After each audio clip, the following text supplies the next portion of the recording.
சாதாரண ஒரு உடையை போட்டுட்டு சாதாரணமா உன்னை போட்டுட்டு ரோட்ல நான் போகும்போதே 4 பேர் என்னை ரசிக்கிறாங்க, சாதாரணமா போகும்போதே 4 பேர் என்னை ரசிக்கிறாங்க அப்படின்னா, எல்லாத்தையும் மாட்டிட்டு நான் இருக்கும் பொழுது சொல்றேன், கர்த்தர் எவ்வளவு ரசிப்பாரு.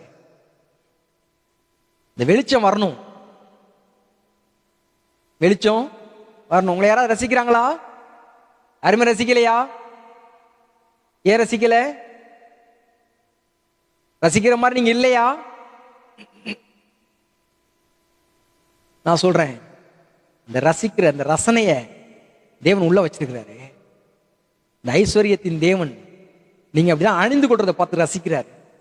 என் பிள்ளை எடுத்து அனுபவிக்கிறத பார், என் மகன் எடுத்து அனுபவிக்கிறத பார், என் மகள் எடுத்து அனுபவிக்கிறத பார்.